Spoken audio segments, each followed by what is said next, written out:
الله الرحمن الرحيم. الحمد لله نحمده ونستعينه ونستغفره ونؤمن به ونتوكل عليه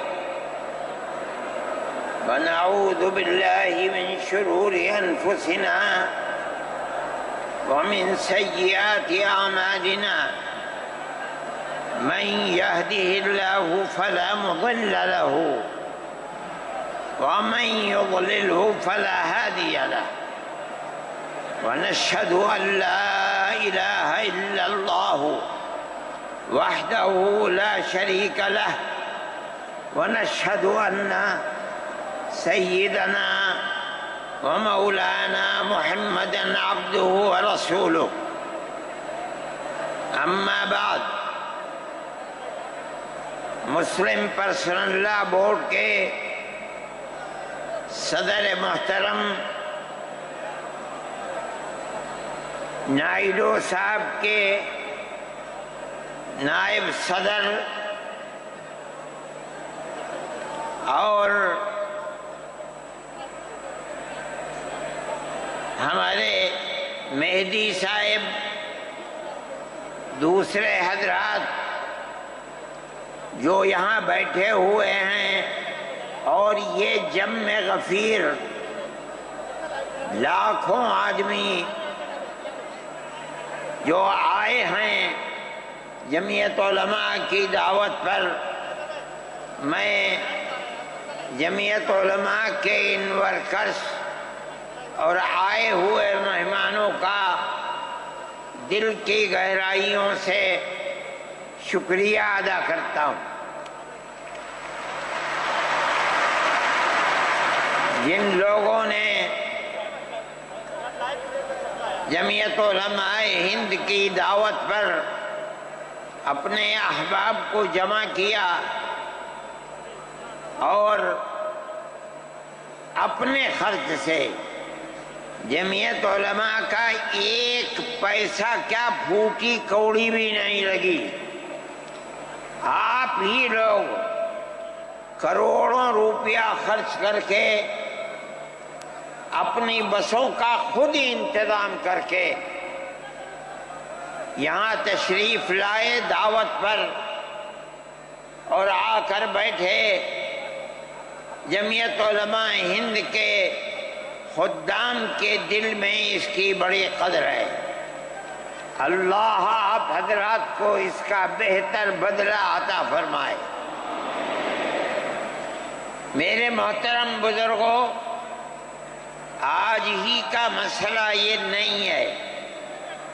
جمعیت علماء ہند کی ایک تاریخ ہے، اور ایسی تاریخ ہے اپنے اس ملک کے لیے جو کسی دوسری ہندو مسلم پارٹی کے پاس نہیں ہے. علماء نے اس ملک کی آزادی کے لیے، اگر آپ ان کی تاریخ کو پڑھیں گے تو آپ کو اندازہ ہوگا کہ ان کی اس ملک کی آزادی کے لیے قربانیاں 150 سالہ قربانیاں ہیں. کوئی اس ملک کے اندر ہندو مسلم ایسی پارٹی نہیں ہے جس کی تاریخ ایسی قربانیوں کی تاریخ ہو.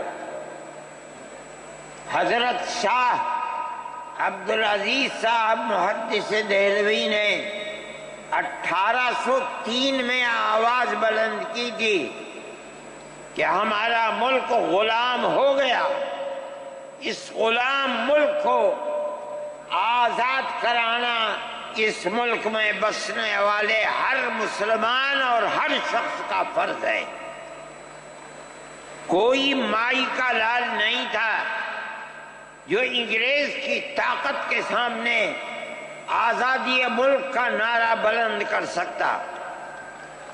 ایک مسلمان عالم دین نے اسی دلی کے اندر اس نعرے کو بلند کیا اس کی جائیداد قلق کر لی گئی، اس کے مدرسے کو دفن کر دیا گیا، اس کو دلی بدر کر دیا گیا۔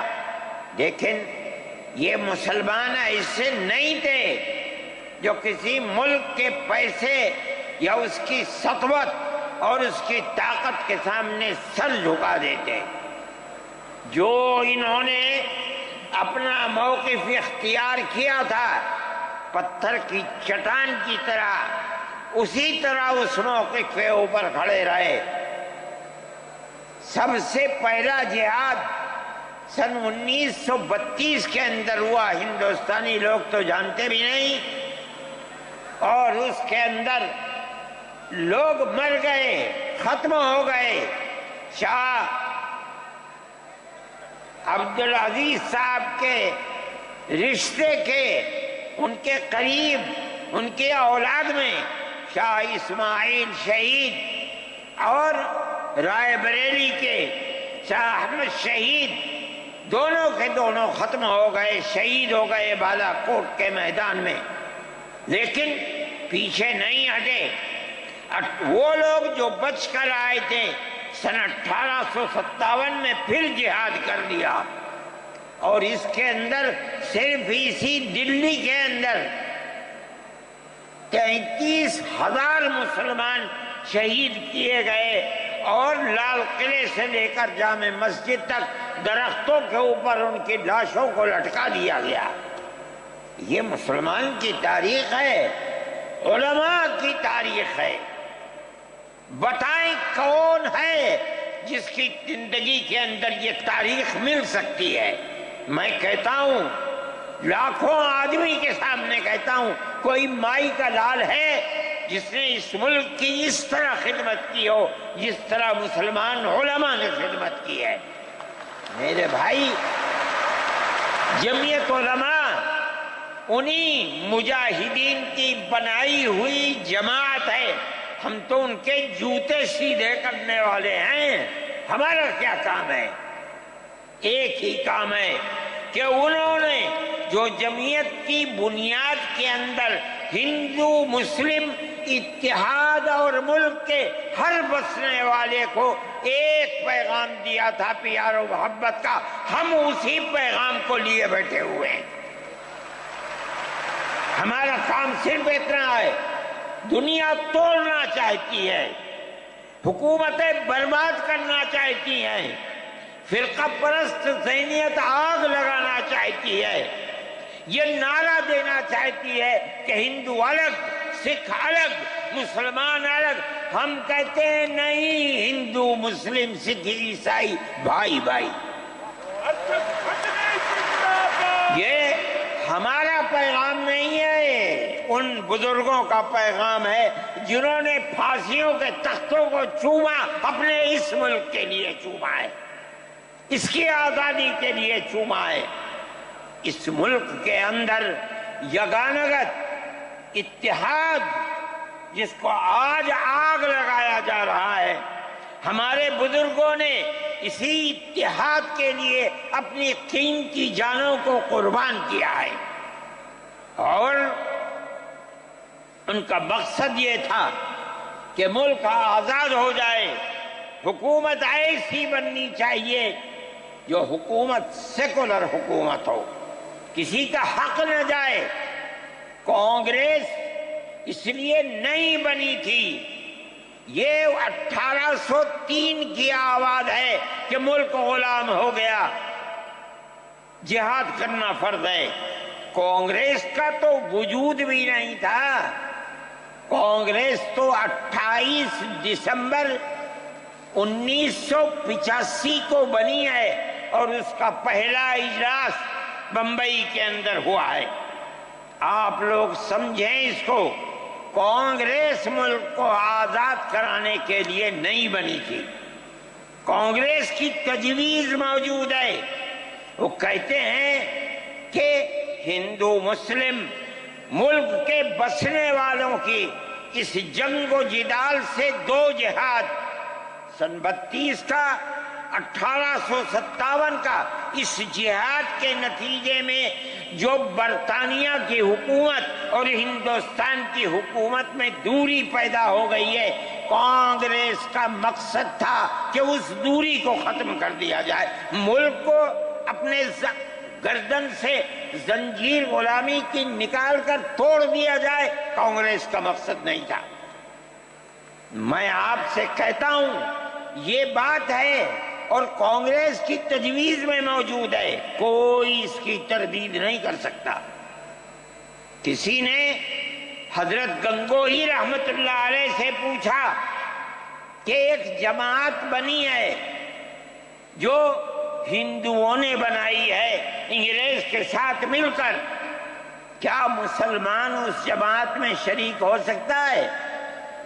حضرت نے فتویٰ دیا اور یہ کہا کہ جس طرح اپنے کاروبار میں ہندو مسلمان شریک ہو سکتا ہے، اسی طرح اس پارٹی کے اندر بھی ہندو مسلمان شریک ہو سکتا ہے، بشرطے کہ دین کو کوئی نقصان نہ پہنچے۔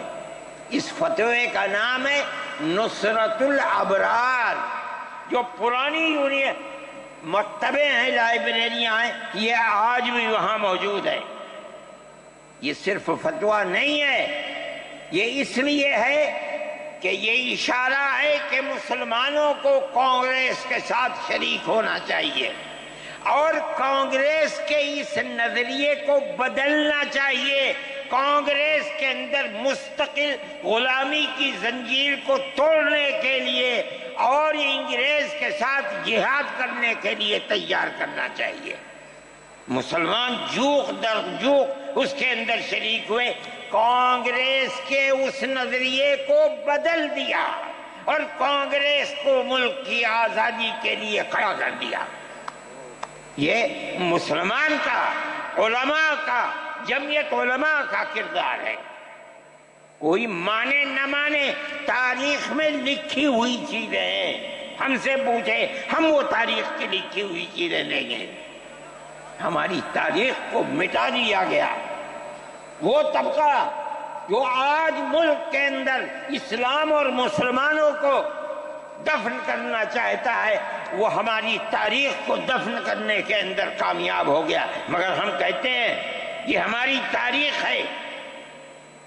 میرے بھائی، ملک اسی طرح چلتا رہا، جیسے جیسے آزادی قریب آتی رہی، جمعیت علماء ہند وہ تنہا ایک جماعت تھی جو برابر موتی لال نہرو، جواہر لال نہرو، گاندھی جی سے یہ بات کہتی رہی کہ ہمیں ضمانت دو، ہم 143 سال ہیں ہماری زندگی، جہاد کی زندگی، ہمیں یہ ضمانت دو کہ ملک آزاد ہوگا تو اس کا کردار سیکولر کردار ہوگا، دستور سیکولر دستور ہوگا، جس کے اندر ہندو، مسلمان، سکھ، پارسی، عیسائی ہر ایک کو اپنے مذہب کے ساتھ جینے کا حق ہوگا اور حکومت کا کوئی مذہب نہیں ہوگا۔ ہمارے پاس تجویزیں موجود ہیں، برابر ہمیں مفتی کفایت اللہ صاحب جو جمعیت علماء کے اس وقت صدر تھے، نام لے کر ان کے پاس موتی لال نہرو، گاندھی جی، یہ لوگ اپنی ورکنگ کمیٹیوں کی تجاویز بھیجتے ہیں، مفتی صاحب کرم فرما، مفتی صاحب یہ ہے کہ ہمارا ملک جب آزاد ہوگا ہم گارنٹی دیتے ہیں کہ ملک سیکولر ملک ہوگا۔ اس کا کیا مطلب ہے؟ ہمارا کردار، ہمارا مذہب، ہمارا وقت، ہر چیز آزاد رہے گا، مسلمان جس طرح چاہے گا اپنی زندگی گزارے گا، اپنے مذہب کو سینے سے لگا کر زندگی گزارے گا۔ میں یہ بات صرف ہوائی نہیں کہہ رہا ہوں، آپ غور سے اس تحریر کا ایک ایک لفظ سنیں۔ ہری پور ضلع سورت کا اجلاس عام جو 19، 20، 21 فروری 1938 میں 47 میں ملک آزاد ہوا، یہ اجلاس 1938 میں، اس سے بھی 9 سال پہلے، یعنی آج کے مقابلے میں 80 سال پہلے یہ اجلاس ہوا تھا۔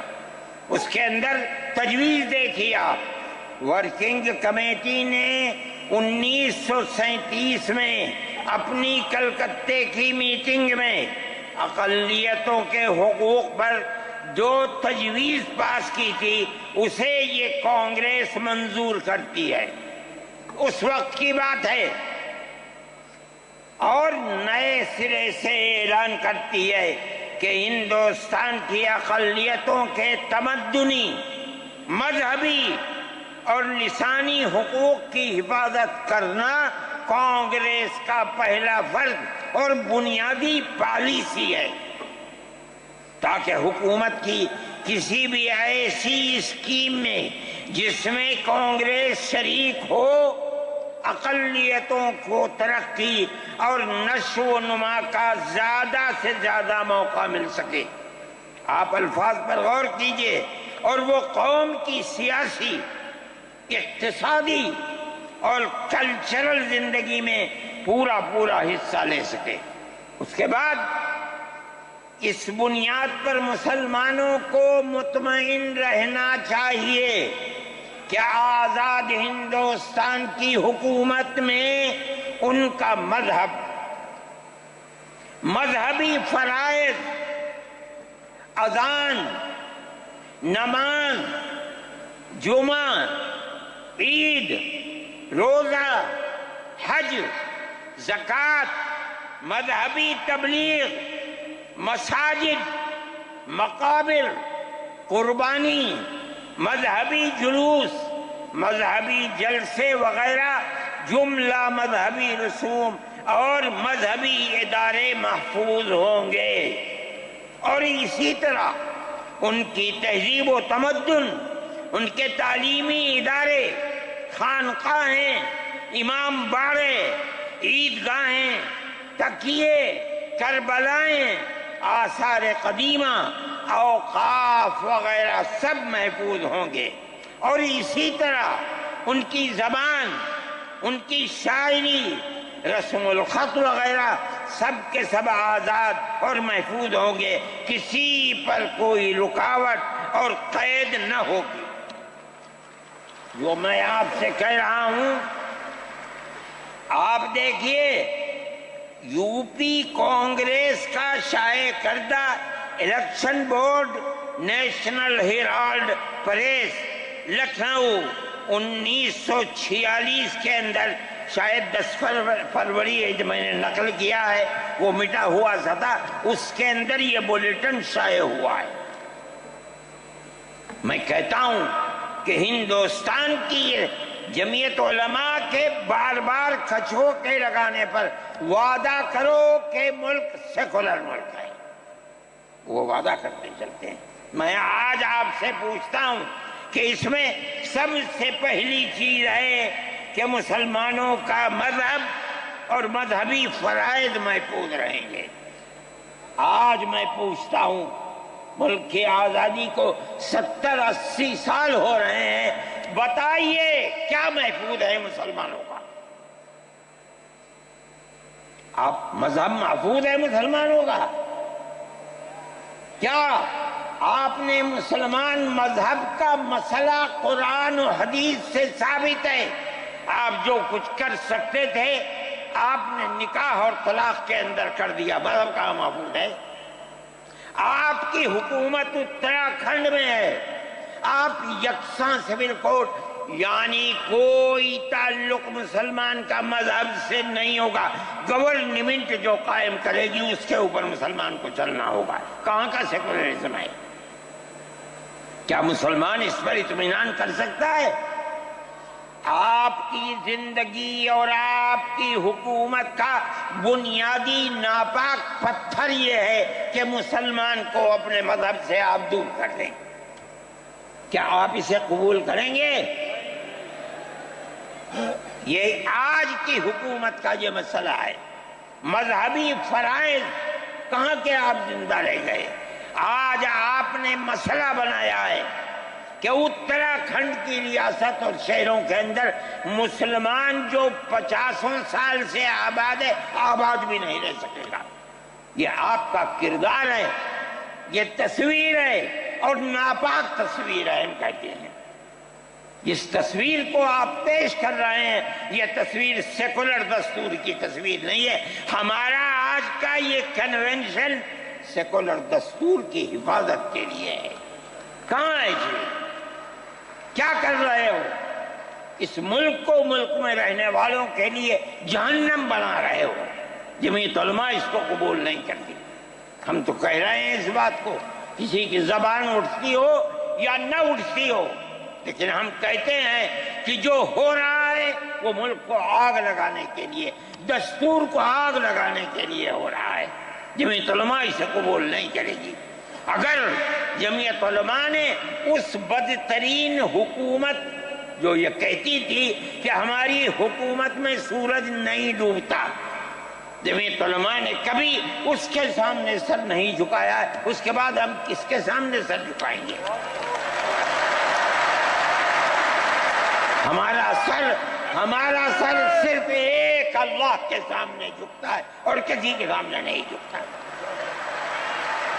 میرے بھائی، آپ ایک اس کو لیتے ہیں، میں کہتا ہوں اے تو بیٹھا، آپ کیا کہتے ہیں؟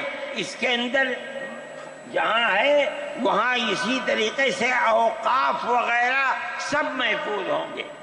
اوقاف محفوظ ہیں، یہ آپ کے سامنے حضرت مولانا بیٹھے ہوئے ہیں، تقریر کی ہے۔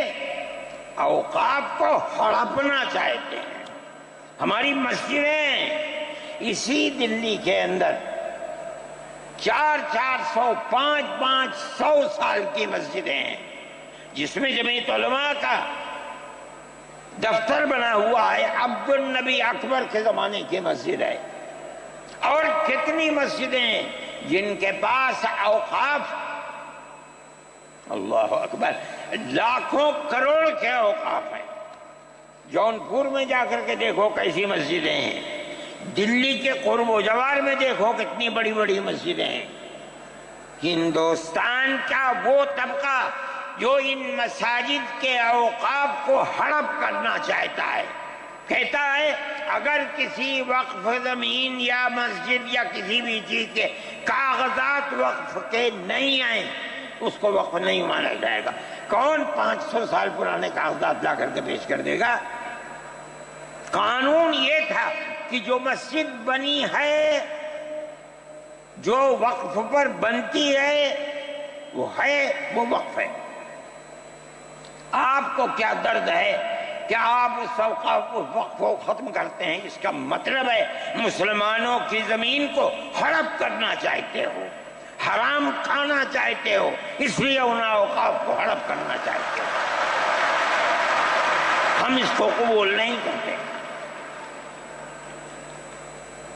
اوقاف ہمارے آباء و اجداد کے کیے ہوئے ہیں، اوقاف اللہ کی ملکیت میں دیے ہوئے ہیں، مسجدیں بنی ہوئی ہیں، آپ ان کی حفاظت کیجئے، اس لیے کہ ہم اس ملک کے رہنے والے ہیں، ہم باہر سے آئے ہوئے نہیں ہیں۔